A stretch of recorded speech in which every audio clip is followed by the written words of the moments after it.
में जिस तरह का व्यवहार केंद्र सरकार कर रही है, जिन मुद्दों और वादों पर केंद्र सरकार जीत कर गई, जिस केंद्र सरकार ने बड़ा वादा किया था देश के नौजवानों के साथ, उसमें राजस्थान भी एक प्रदेश है, और केंद्र सरकार ने कहा था कि इस बार 2 करोड़ हर वर्ष नौजवानों को रोजगार मिलेगा।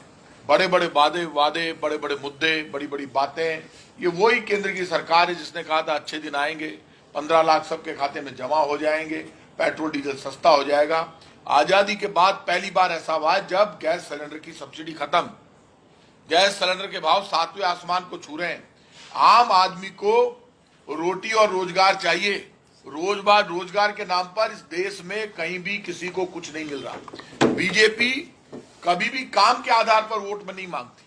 बीजेपी चुनाव से पहले घोषणा पत्र में बड़ी बड़ी बातें करती है, बड़े बड़े वादे करती है।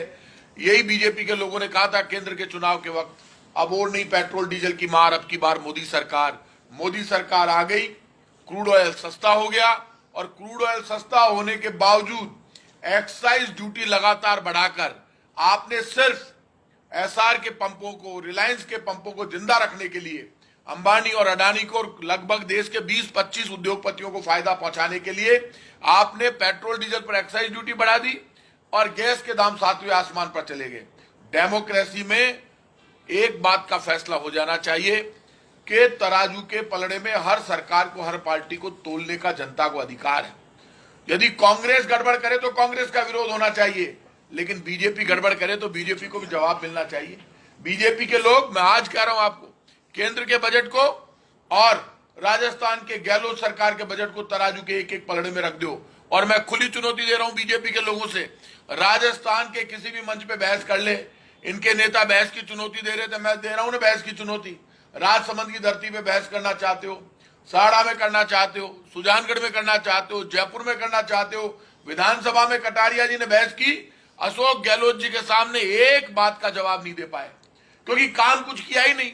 ना तो पिछली बीजेपी की सरकार ने राजस्थान में किया, ना केंद्र की सरकार ने किया। घोषणा पत्र में जो वादे करते हैं, चाहे कांग्रेस करे चाहे बीजेपी करे, उन वादों को पूरा करने की मॉरल ड्यूटी कांग्रेस की भी है, बीजेपी की भी है। राजस्थान में लगभग 90% वादे हम पूरे कर चुके हैं। कांग्रेस की गहलोत सरकार ने 90% वादे पूरे किए। इकोनॉमिक वीकर सेक्शन ईडब्ल्यूएस नौजवानों का सबसे बड़ा मुद्दा था, जिसमें यह कहा गया कि 8 लाख तक की सीमा खत्म करो, और यह कह दिया गया कि अब 8 लाख तक की इनकम होगी उसको भी मिलेगा। 8 लाख की सीमा किसने खत्म की? जमीन की गारंटी किसने खत्म की? ईडब्ल्यूएस के बच्चों को आरक्षण नहीं मिल रहा था। आज भी ईडब्ल्यूएस के बच्चों को केंद्र सरकार में नौकरी नहीं मिल रही है। ये बीजेपी के 25 एमपी जो जीत कर गए, राजसमंद की एमपी, वो जवाब दें।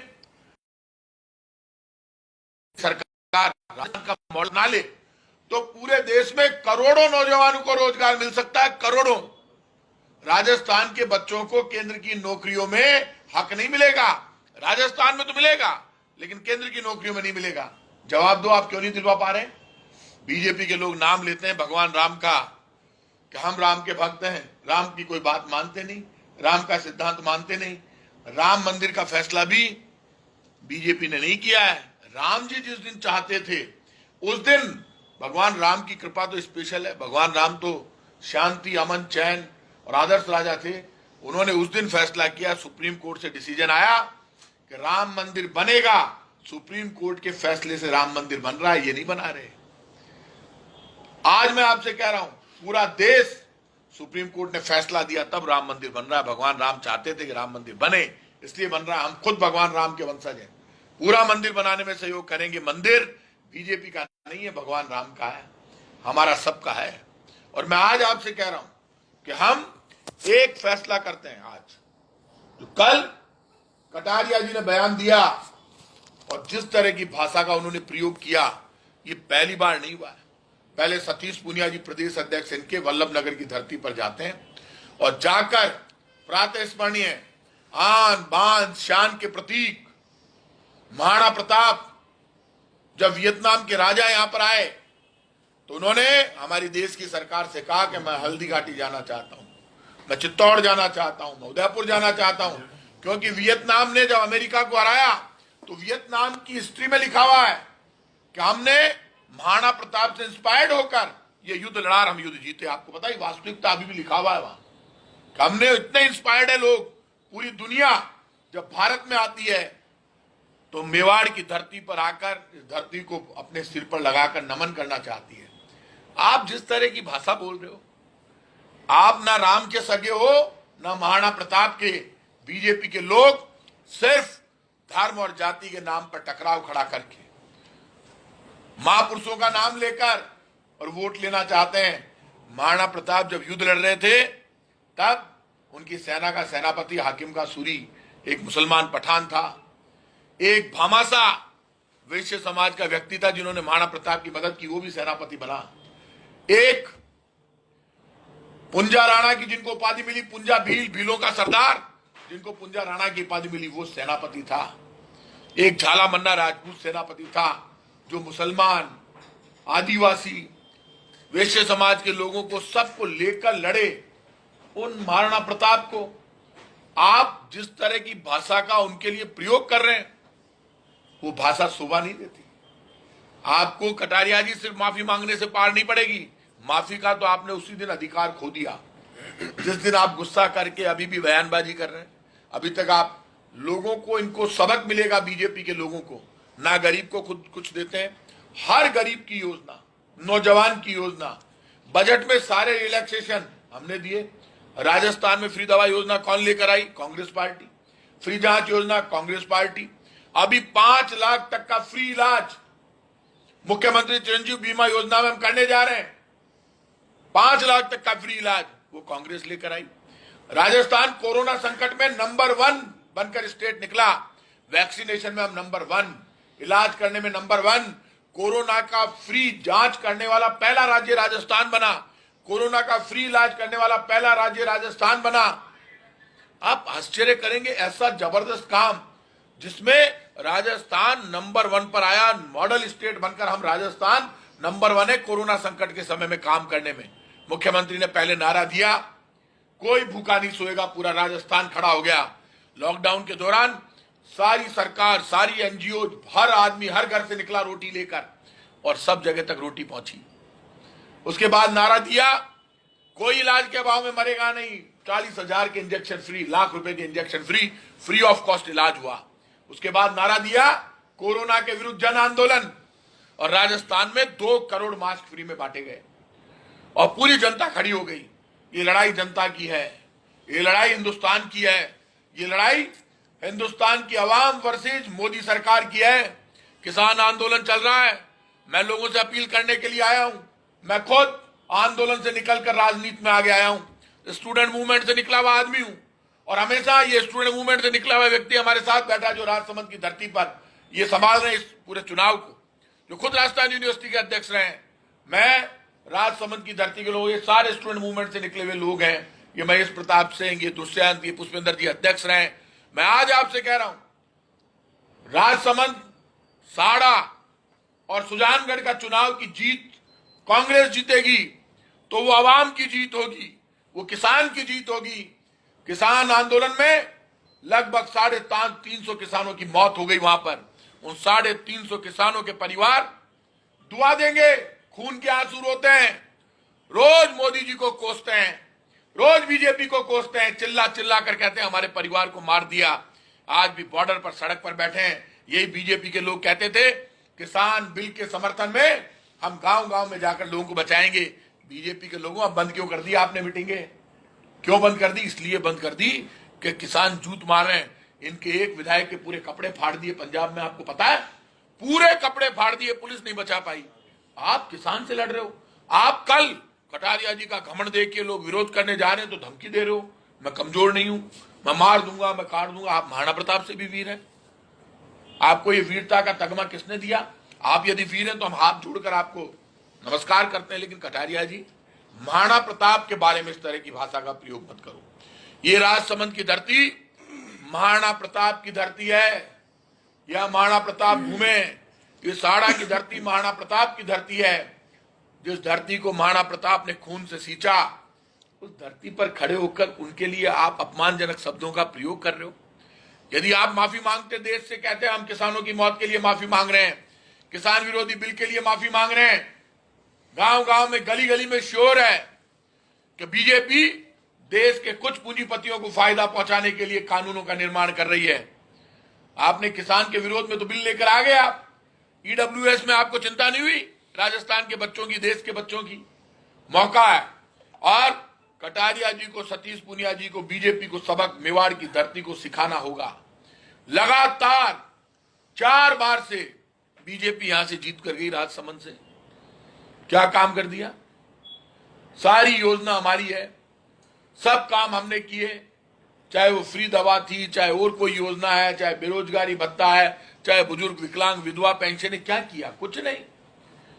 आज मौका है, जो 2.5 वर्ष तक कांग्रेस का शासन रहेगा, फ्री में यदि मुख्यमंत्री चाहिए, फ्री में सारे मंत्री चाहिए, फ्री में पूरी सरकार चाहिए।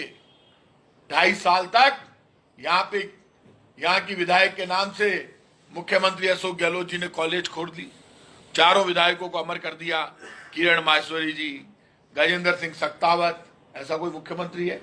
मास्टर भंवरलाल जी, कैलाश त्रिवेदी जी। पहली बार किसी मुख्यमंत्री ने दिवंगत विधायकों के नाम पर कॉलेज खोले। कांग्रेस के विधायकों के नाम पर नहीं, बीजेपी की विधायक किरण माहेश्वरी के नाम से भी कॉलेज खोला। यह सोच दर्शाता है कांग्रेस की सोच है, यह अशोक गहलोत की सोच है। सब बराबर, सबको बराबर का अधिकार। बीजेपी की तरह नहीं है, इनको दे दो और इनको मत दो। 2.5 वर्ष तक राजसमंद की धरती, साड़ा की धरती, सुजानगढ़ की धरती, वहां पर काम की गंगा बहने लगे। हर पूरी सरकार जब यहां पर आई है तो सरकार आगे बढ़कर पूरा डेवलपमेंट हो, जबरदस्त हो। ये बीजेपी के लोग झूठ बोलकर चुनाव में पार्षदों में जहां जीत गए, वहां जाके उनके पार्षद कहते हैं हमारी तो चलती नहीं है, हमारी सरकार ही नहीं है। कल ही आ गए तो कहेंगे हमारी चलती नहीं, हमारी सरकार ही नहीं, हम क्या करें? अशोक गहलोत के पास जाओ।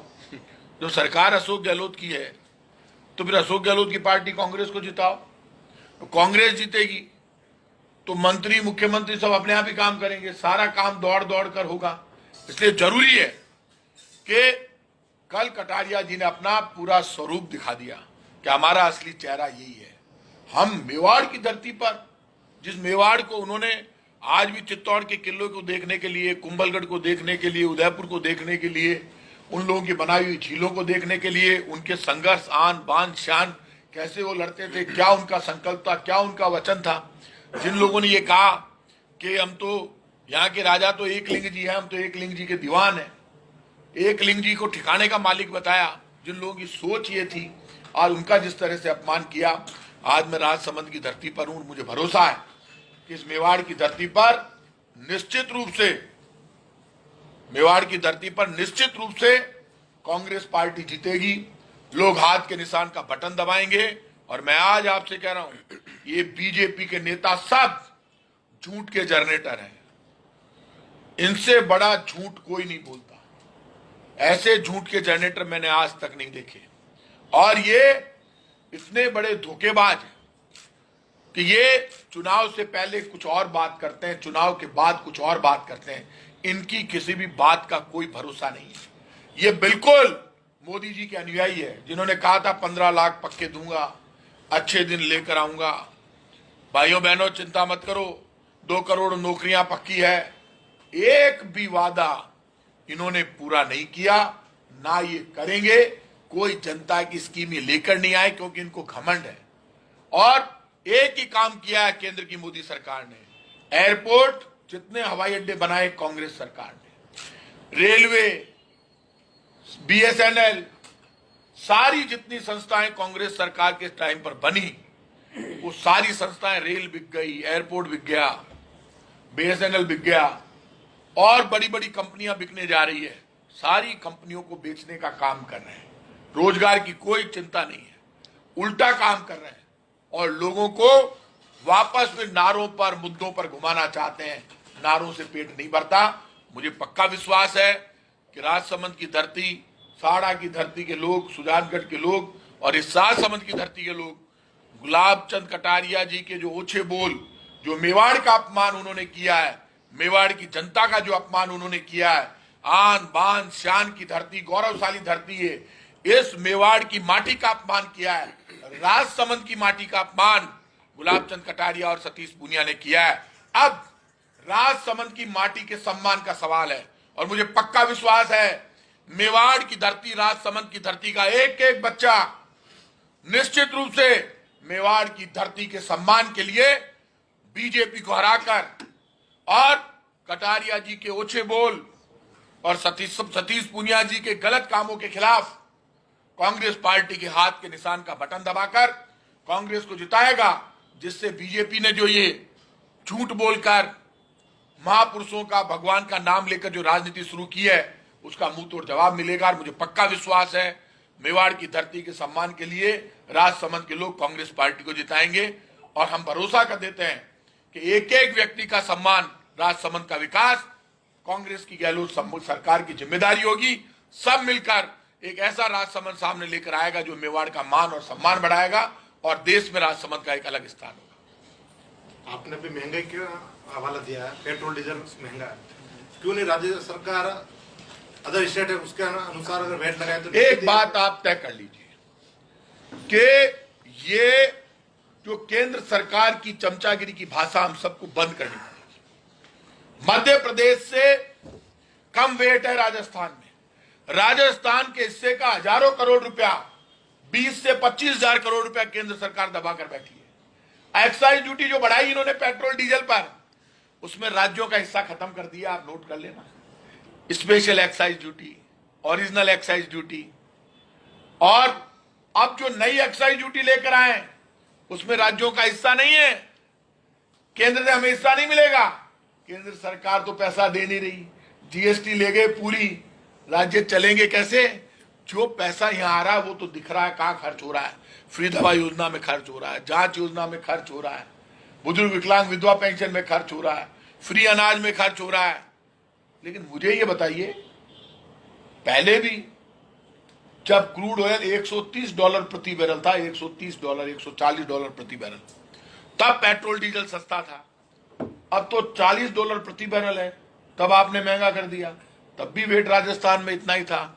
मतलब वो हंसी उड़ाते हैं मोदी जी, ये देखो राजस्थान का मुख्यमंत्री, राजस्थान के पास पैसा नहीं है, राजस्थान की विकास योजनाओं को खत्म करके खुद वेट खत्म किए जा रहा है, अगले को चिंता ही नहीं है। और इतनी बेईमानी देखो, बंगाल आसाम का चुनाव चल रहा है, इसलिए अभी पेट्रोल डीजल के दाम रोक रखे हैं, इन्हीं के तो कंट्रोल में है, इसलिए तो रुके हुए नहीं, रोज बढ़ रहे थे। संकल्प ले रखा है। मनमोहन सिंह जी के टाइम पे रिलायंस के पेट्रोल पंप आप याद करो बंद हो गए थे। क्यों बंद हो गए थे? क्योंकि मनमोहन सिंह जी का अपना एक व्यक्तित्व था। ये तो मनमोहन सिंह जी महात्मा गांधी रोजगार गारंटी कानून नरेगा लेकर आए, जिसकी लोकसभा में मोदी जी ने हंसी उड़ाई थी कि इसकी मीनार तो आराम से मैं गिराऊंगा। मोदी जी बंद कर दो नरेगा, क्यों बंद नहीं कर रहे? नरेगा है तब महल सुरक्षित है। गरीब और अमीर के बीच में इतनी बड़ी खाई हो गई है कि आज यदि नरेगा मनमोहन सिंह जी नहीं लाते तो गांव का आदमी भूखों मर जाता।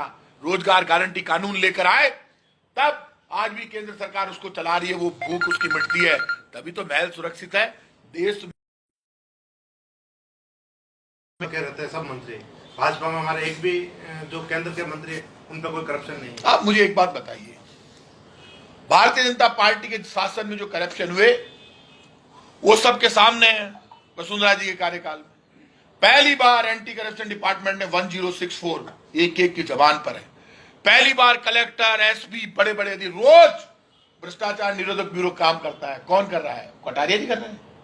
ये काम अशोक गहलोत के नेतृत्व में भ्रष्टाचार के खिलाफ जंग कांग्रेस सरकार लड़ रही है। प्रधानमंत्री मनमोहन सिंह से बड़े ईमानदार हैं ये लोग। इनके घोटाले तो सबके सामने हैं, लेकिन मोदी जी ज्यादा होशियार है।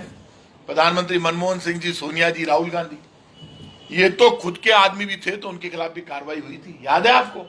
आज एक भी मंत्री के ऊपर ये कार्रवाई नहीं करेंगे। सीबीआई इनकी, ईडी इनकी, इनकम टैक्स इनकी, ये तो उनको अपने घर की संस्था बनाकर काम कर रहे हैं। तो ये क्यों कार्रवाई करेंगे? फिर कहते हैं हमने तो कुछ किया ही नहीं। तो करने वाले ही तुम ही हो, तुम ईमानदार हो ही नहीं। तो राजस्थान में जैसा anti corruption bureau Ashok Gehlot ji के नेतृत्व में काम कर रहा है, वैसा कहीं पूरे देश में काम नहीं कर रहा। भाजपा ने आज ब्लैक पेपर जारी किया है। सतीश पूनिया ने सीधा आरोप लगाया कि सरकार जो है पूरी मशीनरी का दुरुपयोग कर रही है इस उपचुनाव को जीतने के लिए। अधिकारियों के ऊपर दबाव बनाया जा रहा है, जनप्रतिनिधियों के ऊपर दबाव बनाया जा रहा है, क्या कहें? देखिए, ये जो सतीश पूनिया जी हैं, मैं इनको बहुत पहले से जानता हूँ। राजस्थान यूनिवर्सिटी में मैं और सतीश पूनिया जी आमने सामने चुनाव लड़े थे। मैं आपको इनका भी इतिहास बता दूं। मैंने इनको चुनाव हराया था राजस्थान यूनिवर्सिटी में, मैं निर्दलीय चुनाव लड़ रहा था, वो बीजेपी से चुनाव लड़ रहे थे, सब पार्टियां लड़ रही थी, मैं निर्दलीय इनको हराया था। सतीश पूनिया जी का इतिहास मैं जानता हूं। पहले सतीश पूनिया जी का, आज सतीश पूनिया जी के बीजेपी कार्यालय के बाद लोगों ने मुंह काला कर दिया इनका। क्यों कर दिया? क्योंकि मेवाड़ की धरती का अपमान किया है। हमारा कोई लेना देना नहीं है, ना हमें शौक है, इनका मुंह वैसे ही काला काय करेंगे। इनके पास ना मुद्दे हैं ना वादे, इसलिए इन्होंने जयपुर में एक पुजारी की लाश लेकर बैठ गए। पुजारियों का हम सम्मान करते हैं, मैं छत्री हूं, ब्राह्मणों का गुरु मानते हैं, लेकिन एक लाश लेकर आप बैठ गए। क्यों? क्योंकि मुद्दा ही नहीं है। आप कांग्रेस की गहलोत सरकार के खिलाफ इनके पास कोई मुद्दा नहीं। एक मुद्दा बता दो आप मुझे, किसके लिए क्या नहीं किया? सबको सब कुछ मिला। ऐसा बजट आज तक नहीं आया जैसा अशोक गहलोत लेकर आए। इनके पास कोई मुद्दा नहीं है, ब्लैक पेपर लेकर आ गए, तो इनका मुंह काला इसलिए ब्लैक पेपर लेकर आए, क्योंकि ये मुद्दों से भटकाकर वोट लेना चाहते हैं। इनको वोट क्यों दें? पब्लिक, समझदार आदमी जानता है राजस्थान में कांग्रेस की सरकार है। जिनका खुद का मुंह काला है, जो ब्लैक पेपर लाकर बता रहे हैं, इनका काला मुंह तो कल कटारिया जी ने कर दिया, पूरी बीजेपी का काला मुंह।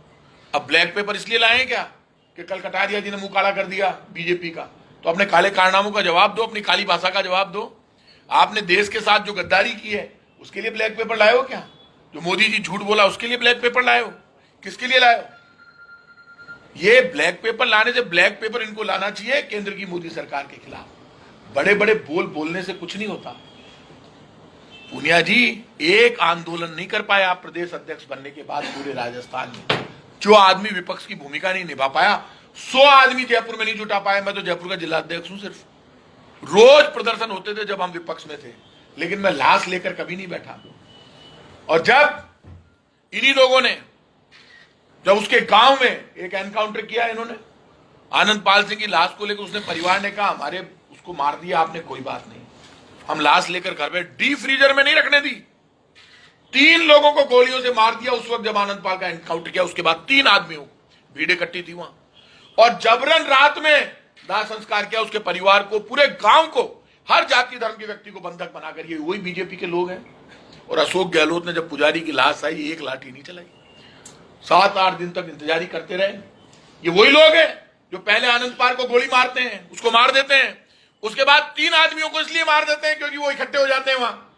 उसके बाद पूरे घर को बंधक बना लेते हैं, पूरे गांव को बंधक बना लेते हैं।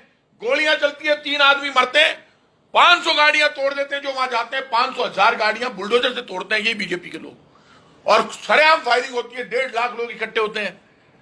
कितना अंतर है दोनों सरकारों में। एक अशोक गहलोत है जो गुजर जब आंदोलन करते हैं, पटरियां रोक कर बैठते हैं तो शांति से बातचीत करके निपटाते हैं, और जब बीजेपी के टाइम पे गुजर आंदोलन करते हैं तो 70 गुजरों को गोली से भून देती है बीजेपी की सरकार। ये वही बीजेपी की सरकार है।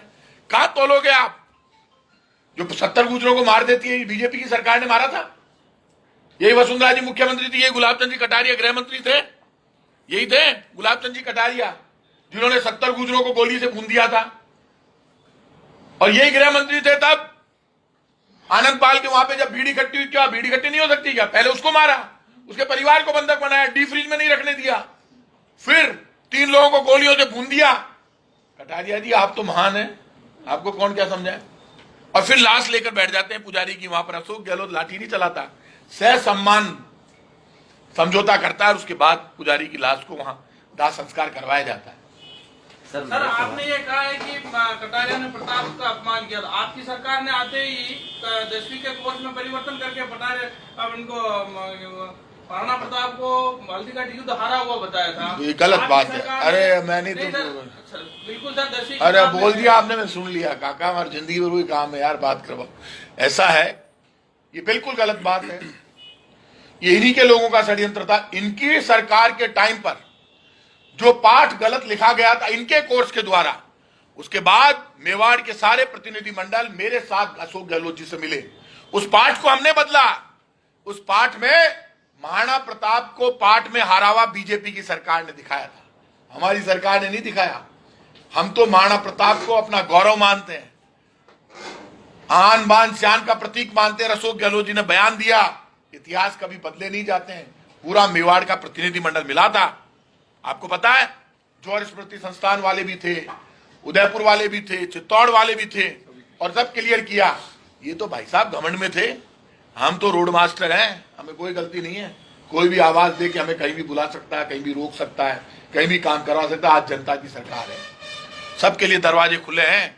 आज मैं प्रॉमिस कर रहा हूं, राजसमंद का रिजल्ट कांग्रेस के पक्ष में आएगा तो कांग्रेस के हर नेता की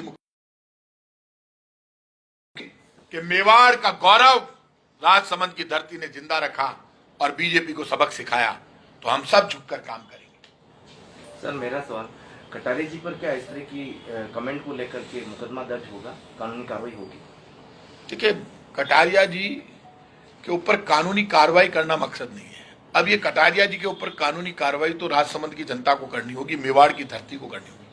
एक एक वोट इनके खिलाफ जाएगा, वो इनके खिलाफ कानूनी कार्रवाई होगी। सर आप मानते हैं महाराणा प्रताप को लेकर जो कमेंट आते हैं, क्या अब पॉलिटिकल ट्रेंड मानते हैं इसको आप? देखिए, मेरा मानना यह है कि महाराणा प्रताप से मैं भी बहुत इंस्पायर्ड हूँ, मैं उनसे बहुत प्रेरित हूँ, क्योंकि मैं ही नहीं, जो भी आदमी स्ट्रगल के जरिए आगे आया वो उनको मानता है। लेकिन महाराणा प्रताप में मैं जब भी बोला, मैं तब बोला जब कोई कंट्रोवर्सी आई, लेकिन ऐसे कोई नहीं बोलता। ये महाराणा प्रताप को हमेशा बोलते हैं, हर पॉलिटिकल मीटिंग में राम का नाम लेना, महाराणा प्रताप का नाम लेना, धर्म का ठेकेदार घोषित करना, ये बीजेपी करती है खुद को। ये बीजेपी की आदत में आ गया, क्योंकि इनके पास एक ही शॉर्टकट है, हिंदू मुसलमान सिख ईसाई जाति धर्म के नाम पर लड़ाओ, अपना वोट ले और भागो। कहीं भी कोई बात होगी, देश की आजादी को लगभग 75 साल ही तो हुए भाई साहब, 75 साल पहले का गौरव कम नहीं है। इस देश में वीरों की कमी नहीं है। हल्दी घाटी के युद्ध को या महाराणा प्रताप को ही ढंग से नहीं समझाते। यही पता नहीं कि मुसलमान सेनापति था उनका, बोलते हैं यही कभी नाम उसका, वो देखते हैं गड़बड़ हो जाएगी कहते ही तो 5000 पठान लड़े थे उनकी तरफ से। तो ये बातें, इतिहास तो इतिहास है, सच तो सच है, लेकिन आप उनका अपमान तो मत करो। आप ऐसे बोल रहे हो जैसे कोई बीजेपी का कार्यकर्ता है। बीजेपी का कार्यकर्ता थोड़ा है। बीजेपी महाराणा प्रताप के नाम से खाती है। महाराणा प्रताप को बीजेपी तो कल बनी है।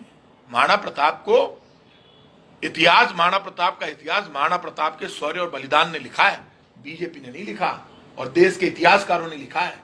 इसलिए बीजेपी इतिहास को अपने नाम से दर्ज कराने की कोशिश नहीं करे। बीजेपी का झूठ, फरेब और धोखा अब ज्यादा दिन नहीं चलेगा। सर इस विषय पर संघ से जुड़े लोगों ने भी दबे स्वर में ये कहा है कि उन्होंने माफी मांग ली और बात खत्म हो गई है, तो आपको लगता है कि ये माफी मांग के बात खत्म करने जैसा विषय है? देखिए, एक बात बताइए, आप पहले आप लगातार गलती पर गलती करते हैं। पहले सतीश पुनिया जी करते हैं, फिर कटारिया जी करते हैं। माफी इसलिए मांग ली क्योंकि गलती की। माफी मांगकर उन्होंने बता दिया कि मैंने गलती की है, मुझे गलती की सजा दो।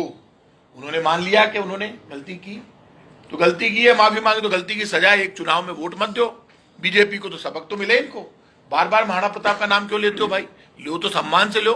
4 बार दे दिया ना महाराणा प्रताप के नाम से वोट, 4 बार जिता दिया। ऐसा क्या आपने 3 की 13 कर दी? अब एक मौका कांग्रेस को मिलना चाहिए। 4 बार इनको आजमाया, एक बार कांग्रेस को आजमाओ। जो 4 बार में इन्होंने काम नहीं किए, वो आधे कार्यकाल में 2.5 वर्ष में कांग्रेस करके दिखाएगी। 20 साल बीजेपी को, 2.5 साल कांग्रेस को देकर देखो। इतिहास में जैसा काम कभी नहीं हुआ वैसा राजसमंद में होगा।